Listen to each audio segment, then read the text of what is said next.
오늘 우리에게 주신 하나님의 말씀은 신약성경 골로새서 1장 21절부터 23절까지의 말씀입니다. 신약성경 324쪽 정도에 있습니다. 신약성경 골로새서 1장 21절부터 23절까지의 말씀입니다. 신약성경 324쪽 정도에 있습니다. 신약성경 골로새서 1장 21절부터 23절까지의 말씀을 봉독해 드리도록 하겠습니다.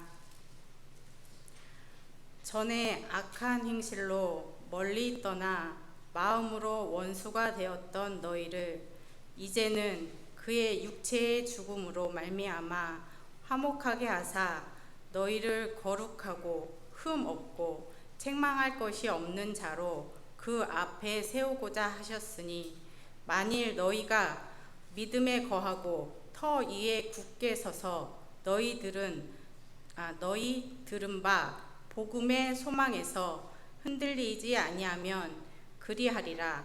이 복음은 천하 만민에게 전파된 바요 나 바울은 이 복음의 일꾼이 되었노라. 아멘. 이것은 오늘 우리에게 주신 하나님의 말씀입니다. 오늘 우리가 지난주일과 동일한 본문 말씀을 보셨어요. 지난주에 우리가 이런 말씀 나눴던 거 기억하십니까? 예수님께서 십자가를 지시고 우리를 이제 화목제물이 되셔서 하나님과 우리를 화목해 주셔서 우리 하나님과 통하게 하고 이어지게 하고 하셨다. 그건 구원의 은혜죠. 근데 복을 받는 건 좀 다른 문제라고 제가 말씀드렸죠. 복은 어떤 사람들이 받는다고 했습니까? 받을 만한 사람이 받는 것이다. 구원은 받을 만한 사람이 받는 게 아니잖아요. 받을 만하지 못한데 받는 거잖아요. 근데 복은 좀 다르다. 복은 받을 만한 사람들이 받게 된다. 그 사람들이 어떤 사람인가 하는 것을 바로 지난주일에 우리 같이 읽었던 이 본문 말씀을 통해서 보신 거죠. 우리 믿음이 흔들리지 않는 사람, 믿음 위에 굳게 서고 즉 예수 그리스도 위에 서는 사람, 굳게 서는 사람, 그런 사람들이 복을 받는 것이다 라는 말씀을 드렸고요. 그게 바로 그 본문은 아닙니다만 28절에서 말씀하는 완전한 자라는 말씀의 뜻이기도 하고, 또 우리가 말씀을 찾아보셨습니다만 에베소서 4장에 나오는 장성한 분량이라고 할 때 장성하다 라고 할 때 그 말과 똑같은 말이다, 이런 말씀을 드렸죠. 먼저 그 누가복음 22장 말씀을 좀 잠깐 말씀을 좀 오늘 말씀과 관련해서 말씀을 드리면은요, 예수님께서 마지막 그 제자들과 유월절 식사를 나누실 때 예수님이 그러시지 않습니까? 떡을 나누시면서 이것은 나의 몸이다, 잔을 나누시면서 이것은 나의 피다 말씀하셨잖아요. 그리고 이거를 기념해라, 이거를 행해라, 이렇게 말씀하셨어요. 그거를 이제 우리는 성찬을 제정하신 거다라고 이렇게 보는 것 아닙니까? 그래서 우리가 이제 그 4월 달에는 부활절, 다음 주일이 이제 부활절이지 않습니까? 그래서 부활절에 이제 칸타타가 있어서 예배가 조금 너무 길어질 수 있기 때문에 그 다음 주일, 4월 셋째 주일 날 우리가 이제 세례식과 성찬식을 가지려고 하는 건데요. 그때 예수님께서 이렇게 유월절 식사를 통해서 성찬을 제정해 주시고 나서 바로 이어지는 말씀을 보면 기가 막힙니다. 왜냐하면 제자들이 뭐 했을까요? 성경을 읽어보면 어쩌면 우리랑 그렇게 똑같을까, 예수님의 제자들도, 이런 생각이 드는데요. 예수님께서 그렇게 당신의 몸을 주시고 피를 나눠주시며 성찬을 제정하셨건만 제자들은 어떻게 하느냐면, 제자들은 뭐하고 있었느냐면 그 자리를 딱 파하고 제자들끼리 딱 모이자마자 뭐를 하느냐면 서로 싸워요. 뭘 가지고 싸우죠? 뭘 가지고 싸울까요? 성경에 보면 누가 크냐라는 문제를 가지고 싸워요. 근데 누가 크냐 이렇게 되어 있지만 그 실제 내막을 들여다보면 뭘 가지고 싸웠을 것 같으십니까? 뭘 가지고 싸웠을 것 같으세요? 우리 싸울 때 맨날 그거 가지고 싸우지 않습니까? 누가 더 잘났냐, 내가 너보다 더 잘났어. 우리 그거 가지고, 모든 싸움의 원인은 그거 아니에요? 네가 뭔데 나한테, 이런 거잖아요. 부부관계도 그렇고 성도들 안에서도 네가 뭔데 나한테 충고야, 뭐 이러면서 우리가 이렇게 다투고 서로 불편해지고 이러는 때가 많잖아요. 다 그런 문제 아닙니까? 그러니까 제자들도 똑같은 문제를 가지고 싸운 것 같아요. 누가 크냐? 바꿔 말하면 네가 잘났냐 내가 잘났냐. 도토리 키재기 하듯 그런 문제를 가지고 그야말로 싸우고 있는 모습을 보게 되는 거예요. 근데 그 장면에서 예수님께서 제자들에게 예수님께서 베드로에게 뭐라고 말씀하시느냐면 이 말씀 한번 같이 한번 볼까요? 누가복음 22장입니다. 31절 32절 말씀. 같이 한번 여기 나왔죠? 같이 한번 읽어보실까요? 시작. 시몬아 보라 사탄이 너희를 밀가부르듯 하려고 요구하였으나 그러나 내가 너를 위하여 네 믿음이 떨어지지 않기를 기도하였노니 너는 돌이킨 후에 네 형제를 굳게 하라. 이렇게 말씀하셨어요. 여러분 여기서 이 사탄이 너희를 밀가부르듯 하려고 뭐 이런 말씀이 나오잖아요. 이게 무슨 말씀이냐면 쉽게 말씀드리면 이런 겁니다. 사탄이 너희들을 나한테서 떼어놓으려고 이런 얘기예요. 그러니까 이해가 되시죠? 뭐 밀가부르듯 이게 뭐야 싶으실 텐데 이제 무슨 말씀인지 아시겠죠? 사탄이 뭐 하려고 한다는 겁니까? 제자들을 예수님께로부터 떼어놓으려고 무진 애를 쓴다는 겁니다. 그런데 베드로야 내가 너를 위하여 기도를 많이 했어.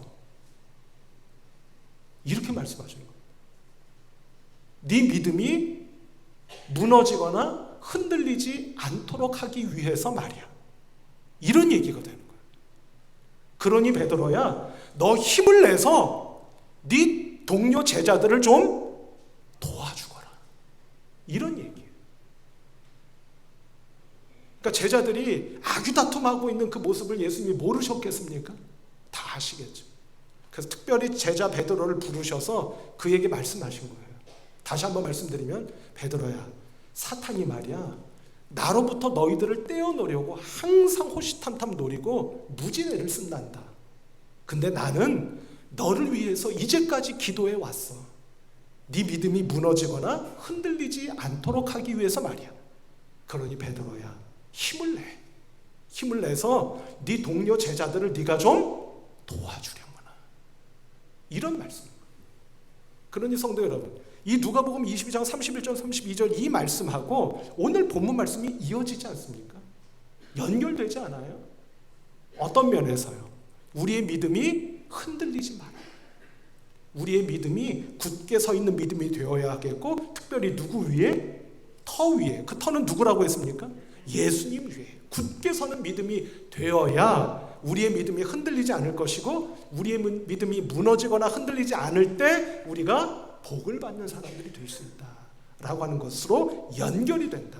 이렇게 여러분께 말씀을 드릴 수가 있겠다 하는 거예요. 그럼 성도 여러분, 한번 여기서 이제 오늘 우리가 이제 한 걸음 더 나가보려고 하는데요. 그건 뭐냐면 그렇다면 우리의 믿음이 어떻게 하면 흔들리지 않는 믿음이 되겠고 반석 위에 예수님 위에 굳게 서는 믿음이 될 수 있을까? 어떻게 하면 그럴 수 있을까? 하는 것을 좀 생각하며 은혜를 나눠보려고 하는 겁니다. 이거를 제가 세 가지로 좀 정리해서 여러분들께 말씀드리려고 하는데요. 먼저 그 세 가지를 그냥 여러분들께 간단하게 말씀드릴게요. 첫 번째는 뭐냐면 우리의 믿음이 깊은 믿음이 되어야 합니다. 두 번째는 우리의 믿음이 넓은 믿음이 되어야 합니다. 세 번째는 우리의 믿음이 높아지는 믿음이 되어야 해요. 이 세 가지입니다. 여러분 간단하죠? 그럼 여러분들 제가 반복하지 않아도 아마 여러분들이 기억하실 것 같아요. 이 세 가지가 뭐죠? 우리 믿음이 어떻게 되어야 우리 믿음이 흔들리지 않을 수 있겠다? 첫째, 둘째, 셋째, 높은 믿음. 이 세 가지입니다. 깊은 믿음, 넓은 믿음, 높은 믿음. 이 세 가지. 이 세 가지 믿음이 될 때 우리의 믿음이 흔들리지가 않겠고 우리의 믿음이 흔들리지 않을 때 하늘의 신령한 은혜와 축복을 받을 수가 있지 않겠느냐 하는 거죠. 이 세 가지를 우리가 좀 상고해 보려고 하는데요. 첫 번째는 깊은 믿음이라고 말씀드렸죠. 이게 무슨 말씀이냐면 여러분 바로 우리가 오늘 골로새서 1장 보셨잖아요. 2장으로 잠깐 한번 가보실까요? 여기 그런 말씀이 나옵니다. 6절 7절 한번 보십시다. 같이 한번 읽어볼까요? 시작. 그러므로 너희가 그리스도 예수를 주로 받았으니 그 안에서 행하되 그 안에 뿌리를 박으며 세움을 받아 교훈을 받은 대로 믿음에 굳게 서서 감사함을 넘치게 하라. 아멘. 여러분 뿌리를 박아라 이렇게 되어 있잖아요. 뿌리를 박는다는 게 무슨 얘기겠어요? 우리의 믿음이 깊어지는 걸 얘기하는 것 아니겠느냐 하는 거죠. 우리 성도는 이게 적절한 예가 될지는 제가 모르겠어요. 이게 적절한 예일지는 모르겠습니다. 조금 조심스럽지만 한번 말씀을 드려보면 무슨 얘기냐면 여러분 얼마 전에 저기 터키 요즘으로 얘기하면 튀르키예라고 하는 나라에서 강진이 일어났죠. 수만 명의 사람이 죽었어요. 그리고 상상도 할 수 없는 경제적인 피해를 보지 않았습니까? 나라가 거의 뭐 초토화되듯 그렇게 돼버린 아주 큰 사고였습니다. 물론 자연재해였습니다만. 근데 여러분, 그때 언론 보도가 쏟아져 나왔잖아요. 근데 그 언론 보도 가운데 제 귓가에 탁 꽂히는 한 언론 보도가 있었습니다. 그건 뭐냐면, 터키 전역이 지진으로 땅이 흔들릴 때 유독 한 도시에서는요, 건물이 딱 한 채만 무너졌다는 거예요. 그런 도시가 있다는 거예요. 근데 그 도시는 어떤 도시냐면, 그 도시의 시장이 말입니다, 이제까지 그 시민들의 원성을 사오던 도시였다는 거예요. 왜냐하면 그 시장이 건물을 지을 때 말입니다, 아주 건축법을 철저하게 적용을 해가지고 시민들이 아주 그동안 왜 뭘 그렇게까지 하느냐고 원성이 자자했다는 거예요. 근데 그 도시의 건물이 몇 채? 몇 채만 무너졌다고요? 딱 한 채. 원성의 대상이었던 그 시장이 강진 후에는 영웅이 됐다는 거예요. 그럼 성도 여러분, 건축법을 철저하게 적용했다는 얘기는 대체 뭐죠? 뭘 의미하는 거죠?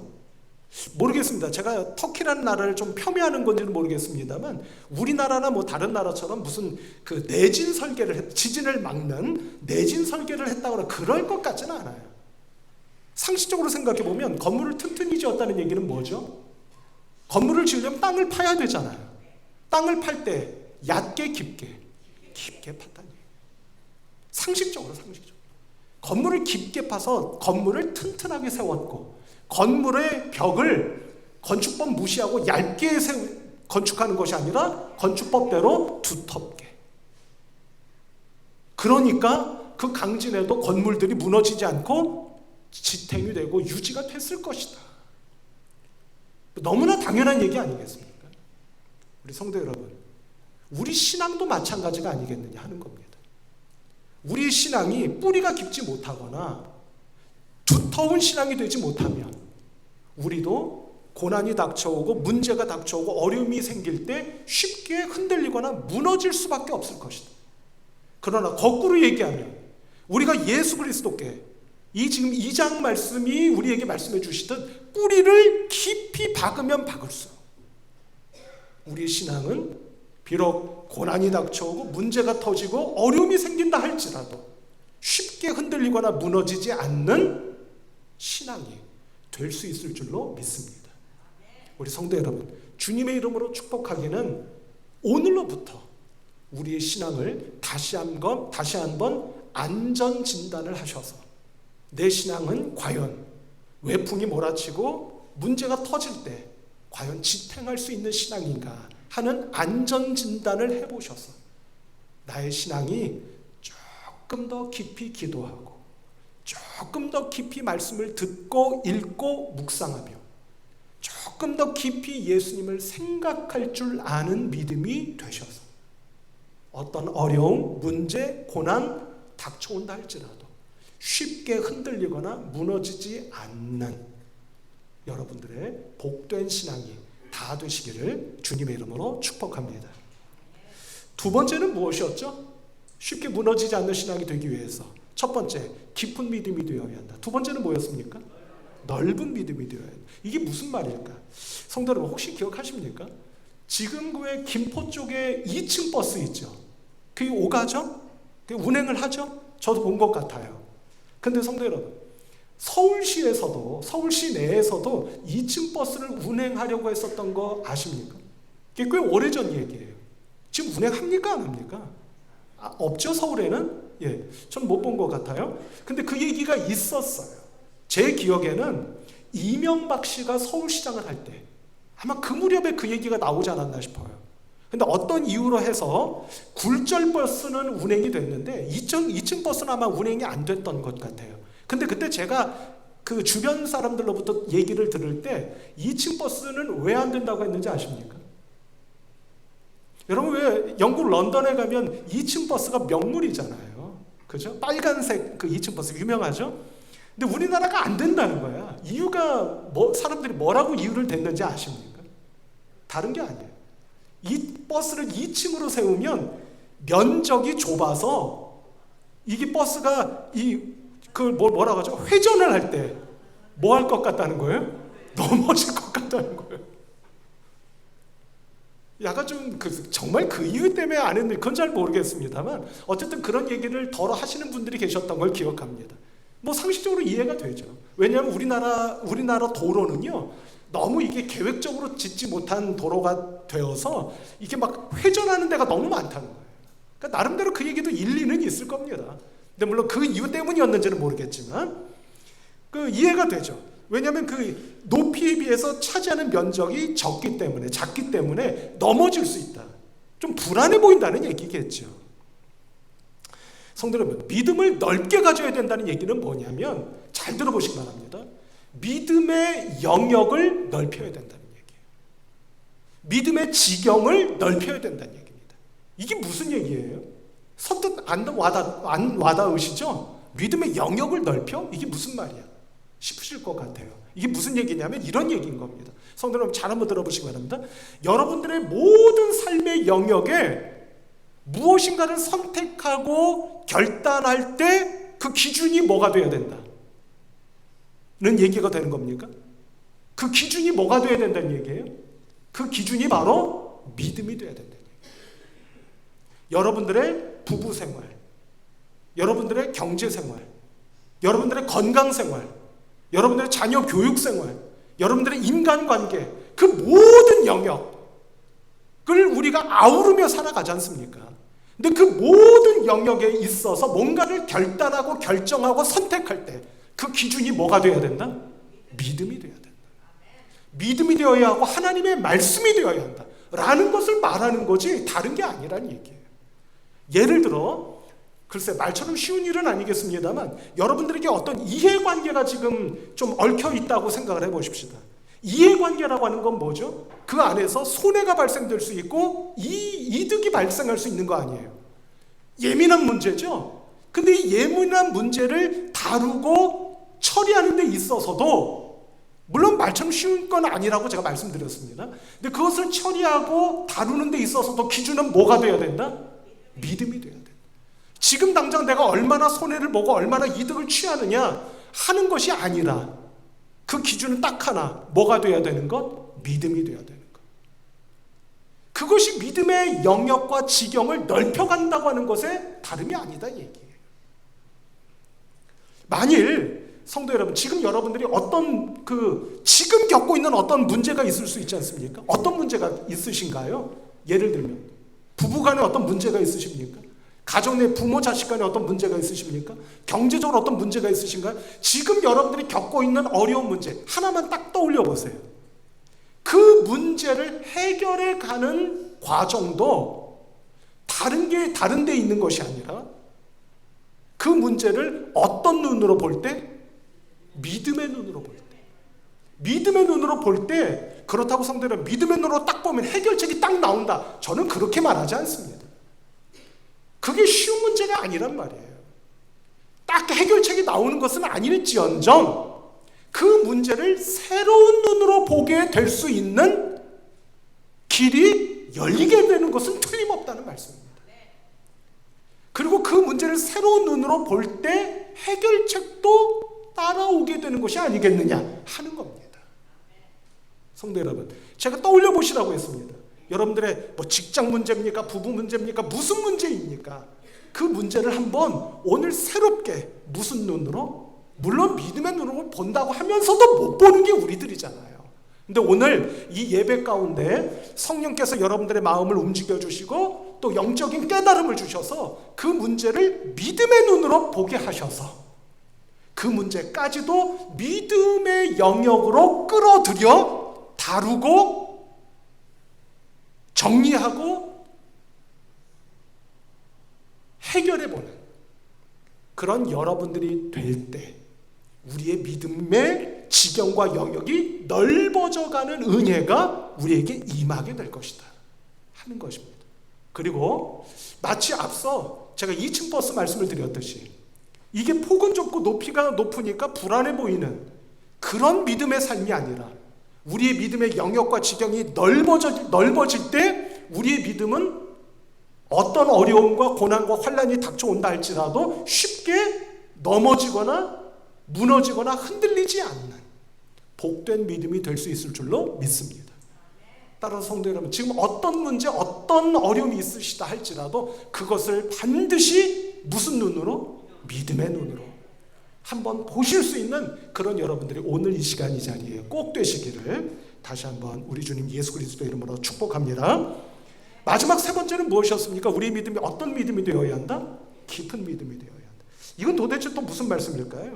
여러분, 그 골로새서 우리 지금 보고 계시는 골로새서 우리 오늘 본문은 1장 보셨고요. 앞서 우리 2장 6절 7절 말씀을 잠깐 보시지 않았습니까? 3장으로 잠깐 한번 가보시죠. 3장으로 가보시면 1절 2절 말씀 한번 볼까요? 같이 한번 읽어봅시다. 골로새서 3장 1절 2절 시작. 그러므로 너희가 그리스도와 함께 다시 살리심을 받았으면 위의 것을 찾으라. 거기는 그리스도께서 하나님 우편에 앉아 계시느니라. 위의 것을 생각하고 땅의 것을 생각하지 말라. 아멘. 이렇게 말씀하십니다. 그러니까 쉽게 말씀드리면 우리가 예수 그리스도로 구원받은 사람들이 맞다면 우리는 어딜 봐야 된다? 위를 봐야 된다. 위의 것을 봐야 된다. 그럼 여러분, 위의 거라는 게 뭐냐면 우리가 얼핏 생각하면 뭐 천국이죠, 뭐. 그죠? 천국 또는 천국에서 받을 상급 뭐 이런 걸 우리가 떠올리게 될 것 같아요. 근데 여러분, 우리 교회는, 저와 여러분들은 이제껏 위라고 했을 때 이것을 단순히 천국 또는 천국에서 받을 상급 이렇게만 보지 않아 왔잖아요. 그럼 어떻게 봐왔습니까? 항상 우리가 반복하며 여기까지 왔었던 가운데 하나, 그게 뭐죠? 위를 바라본다고 하는 건 뭐라고 했습니까? 어느 분이 말씀하신 것 같아요. 지금 위에 계시는 하나님을 보면서 동시에 하나님을 바라보는 그 믿음의 눈으로 나 자신을 돌아보는 것, 그게 믿음이라고 우리는 이제까지 함께 나누며 여기까지 온 겁니다. 그럼 성도 여러분, 하나님의 눈으로 나를 바라본다는 게 왜 중요하죠? 그게 왜 필요합니까? 그냥 듣기 좋으라는 말이 아니잖아요. 그게 왜 우리에게 필요하고 왜 우리에게 중요한가? 그건 다른 게 아니죠. 위에서 바라볼 때, 즉 하나님의 눈으로 나를 볼 때 내가 지금 있어야 할 곳에 있는지, 가야 할 곳을 가고 있는지를 볼 수가 있는 거예요. 예를 들어 뭐 이런 말씀드려서 좀 외람됩니다만, 제가 외부에서 어느 손님이 오실 때, 뭐 목사님이나 누가 손님이 오실 때 제가 예를 들어 식사를 하고 같이 가끔 가게 되는 찻집이 있습니다. 카페가 있어요. 카페가 있는데 거기가 그 가운데 하나가 어디 있느냐면 행주산성 쪽에 있습니다. 행주산성은 아무래도 좀 구릉지대죠. 그 한강변에 이렇게 산이 이렇게 언덕이 있잖아요. 그 위. 제가 그 카페를 처음 가보고 깜짝 놀랐습니다. 처음 갔을 때 깜짝 놀랐어요. 왜냐하면 뭐가 깜짝 놀랐느냐면 주변이 너무 잘 보여. 물론 앉은 자리에 따라서는 뭐 방향이 다르겠습니다만 제 지금 그 이미지를 떠올려 보면은요, 제가 처음 그날 그 카페를 갔을 때 자리에 딱 앉았을 때 왼편에는 한강변이 보이고요, 오른편으로는 고양시 쪽의 평야와 김포 쪽의 평야가 다 보여요. 그러니까 왜 행주산성에 행주산성이 있는지를 알 수가 있죠. 왜 그렇습니까? 우리 옛날에는요, 전쟁을 할 때, 싸움을 할 때 높은 지대가 유리하잖아요. 지금도 유리한데 뭐 옛날에는 오죽했겠습니까? 그러니까 그 행주산에 성을 쌓아야 그 위를 차지해야 한강으로 들어오는 외적, 그리고 고양시와 김포 쪽으로 들어오는 저 북방에서 밀려오는, 우리 옛날에 오랑캐라고 했잖아요. 이민족들을 우리가 어디로 오는지를 볼 수가 있잖아요. 그러니까 전략적인 요충지가 될 수밖에 없는 겁니다. 마찬가지죠. 우리 신앙도 마찬가지라는 겁니다. 우리가 낮은 곳에서 서로가 서로를 볼 때는 서로 몰라. 서로 모릅니다. 그러니까 서로 권면하고 할 때 그 권면을 권면으로 듣지 못하고 나를 무시했다거나 뭘 어쨌다거나 이렇게 듣게 되는 거예요. 근데 우리의 믿음이 높은 믿음이 될 때, 그것은 교만해지라는 이야기도 아니고 거칠애를 화려하게 하라는 뜻도 아니고, 다만 우리의 눈으로, 믿음의 눈으로 하나님을 바라보고 그 눈으로 나 자신을 돌아볼 때 앞서 말씀드린 것처럼 내가 지금 있어야 할 곳에 있는지, 내가 가야 할 곳을 걸어가고 있는지를 볼 수가 있기 때문이라는 말씀입니다. 그럴 때만이 우리의 믿음은 쉬이 흔들리거나 넘어지거나 무너지지 않을 수 있는 굳건한 믿음이 될 수 있기 때문인 겁니다. 세 가지를 다 말씀드렸습니다. 우리 복습 아닌 복습 해볼까요? 우리의 믿음이 흔들리지 않는 믿음이 될 수 있기 위해서 첫 번째, 깊은 믿음. 두 번째, 넓은 믿음. 세 번째, 높은 믿음. 되어야 합니다라는 말씀을 드린 겁니다. 여기에 마지막 한 가지를 더 덧붙이려고 합니다. 그것은 무엇이냐면, 성도 여러분, 생각해 보시기 바랍니다. 우리의 믿음이 깊어지려면, 넓어지려면, 높아지려면 뭐가 필요할까요? 이 믿음이 되려면 뭐가 필요할까요? 하는데 믿음이요. 이러시면 맥 빠지죠? 틀렸다는 말씀은 아니지만 뭐가 필요할까? 예를 들어 볼까요? 저 산 쪽에 어디 가가지고 아주 깊은 맛을 내는 어떤 그 된장찌개를 드셨다고 치십시다. 어우, 이 집 된장 맛있네 이랬어요. 그 된장이 그렇게 숙성된 맛있는 된장이 될 수 있기 위하여는 뭐가 필요합니까? 물론 뭐 햇빛도 필요하고 바람도 필요하고 신선한 공기도 필요하고 다 필요하죠. 그러나 공기도 햇살도 바람도 다 무엇 안에 있습니까? 시간 안에 있어요. 시간 안에. 된장, 고추장, 또 하나가 뭐죠? 간장. 된장, 고추장, 간장이 맛있으려면 뭐가 필요한 겁니까? 시간이 필요해요. 시간이. 우리 성도님, 제가 가끔 글을 쓸 때가 있습니다. 물론 설교문도 쓰고 뭐 이것도 쓰고 저것도 쓸 때가 있어요. 글을 쓰면 여러분, 우리 그렇게 말하죠. 일필휘지. 한 번에 처음부터 끝까지 쫙 써내려가는 그걸 일필휘지라고 하지 않습니까? 그렇게 썼다고 쳐보십시다. 아, 일필휘지로 내가 처음부터 끝까지 쉬지 않고 그냥 한 번에 다 써버렸어. 이럴 때도 없지 않아요. 그럴 때도 있어요. 근데 문제는 뭐냐면 그걸 나중에 보면 마음에 들까요? 안 들까요? 마음에 안 들어요. 그럼 어떡합니까? 고쳐요. 그걸 뭐라고 하죠? 거창하게 말하면 그거를 퇴고라고 부릅니다. 붙였다 뗐다 붙였다 뗐다 하는 퇴고의 과정이 반드시 필요한 거예요. 그게 뭡니까? 시간이 필요합니다. 모든 게 다 마찬가지입니다. 물론 성도 여러분, 오해하지 마세요. 성령께서 강력하게 역사하시면 깊은 믿음, 넓은 믿음, 높은 믿음 될 수 있습니다. 그러나 대개의 경우 성령의 은혜를 힘입는다 할지라도 우리에게는 우리의 믿음이 깊어지고 넓어지고 높아질 수 있는 시간이 필요하다는 말씀이에요. 그럼 여기서 단순히 시간간에 이 시간을 얘기하는 걸까요? 그게 아닙니다. 그럼 어떤 시간일까요? 예수님과 함께하는 시간이 많아야 돼요. 그 시간이 많아지지 않고서는 우리의 신앙은 결코 깊어지지 않습니다. 넓어지지 않습니다. 높아지지 않아요.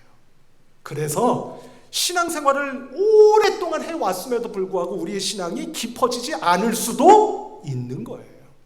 넓어지지 않을 수도 있고 높아지지 않을 수도 있는 겁니다. 왜요?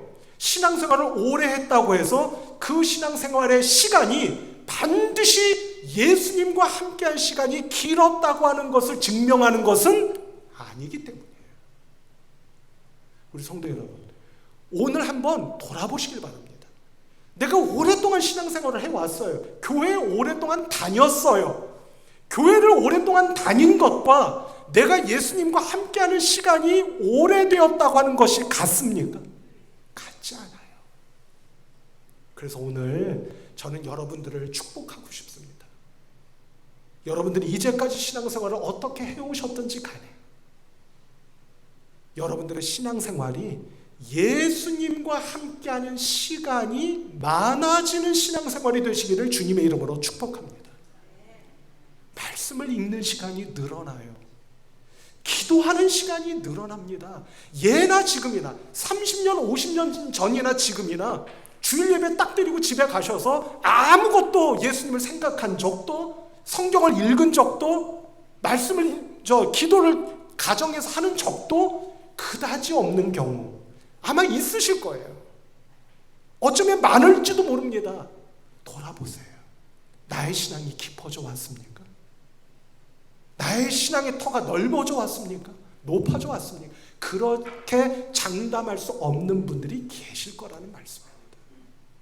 부디 오늘 이 예배가 여러분들에게 은혜가 되시고 도전이 되셔서 여러분들이 주님과 함께하는 시간이 점점점 더 늘어감으로 말미암아 나의 신앙이 깊어져가고 터가 넓어져가고 나의 신앙이 하늘을 향해 비상하며 높아져가는 우리 성도 여러분들 모두가 되셔서 우리의 신앙이 쉽게 흔들리지 않고 넘어지지 않고 쓰러지지 않는 신앙이 되어 하늘의 충만한 복과 은혜를 다 받고 누리실 수 있는 우리 성도 여러분들 되시기를 주님의 이름으로 축복합니다.